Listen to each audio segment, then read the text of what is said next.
Welcome to 5 Good Minutes. You're listening to today's inspirational message on the book of Ecclesiastes with Kurt Bjorklund. As we turn to Ecclesiastes 6, we move into a continued version of questioning what is meaningful in life. And the teacher, the Qoheleth, basically says that life is still not meaningful. And here's what he says, verse 1 and following. I have seen another evil under the sun, and it weighs heavily on mankind. God gives some people wealth, possessions, and honor, so that they lack nothing their hearts desire. But God does not grant them the ability to enjoy them, and strangers enjoy them instead. This is meaningless, a grievous evil. A man may have 100 children and live many years, yet no matter how long he lives, he cannot enjoy his prosperity and does not receive a proper burial. I say that a stillborn child is better off than he. It comes without meaning. It departs in darkness, and in darkness his name is shrouded. Though it never saw the sun or knew anything, it has more rest than does that man.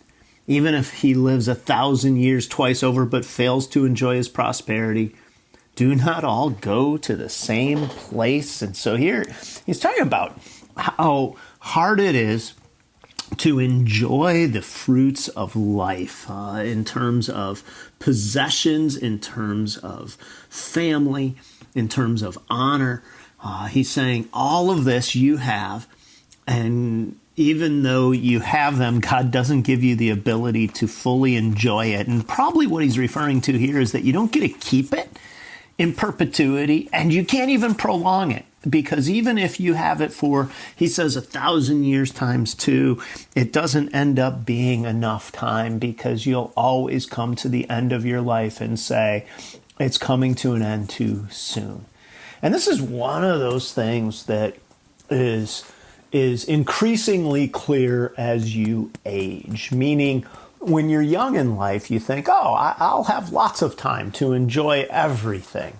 I'll have endless summers, I'll have endless years, and whatever I build up, I will enjoy. And what he's saying is, no matter how great your buildup is, it will all go. And even if you do prolong it to an unreasonably high number, it won't go. And then he throws down this weird analogy that a stillborn baby is better off than somebody who knows that they can never enjoy this life, because their life just comes and goes and we all end up in the same place. A pretty seemingly dark, pessimistic kind of take.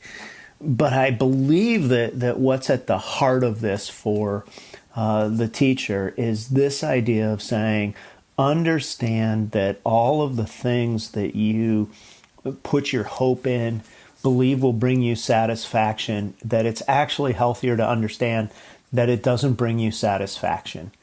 And that the anxiety and stress and effort that you put into having all of this stuff that you can enjoy probably won't bring you much satisfaction. And that's why I think he makes this comparison to say it's better to be a stillborn, because they don't go through life fretting, trying to get everything. They just simply end up in the same place. Now, obviously, I don't think he's saying life isn't worth living. In fact, in the verses that come right after, he talks about the joy of life once again. And this is a juxtaposition that he continues to posture throughout this book.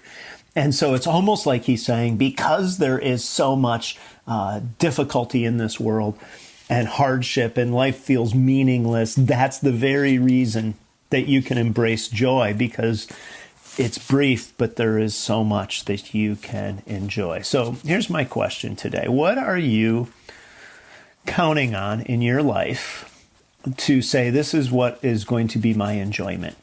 Are you looking forward to years in retirement? Are you looking forward to a new house, a second house, a vacation, time to travel, time with kids, time with grandkids, maybe just some time with your spouse, and saying, that is when I will really have enjoyment? And I think what he's ultimately driving at here, in fact, he says it in this many words later on in these sections, enjoy today, because you're not guaranteed tomorrow. And so understand that no matter how hard you work or what you achieve. You don't get to keep it, and you can't prolong it. And that will actually help you enjoy what it is that God has given you today. Thanks for joining us here today. There's a lot of great content to explore on Orchard Hill Plus and on the Orchard Hill main feed from the weekend. Have a great day.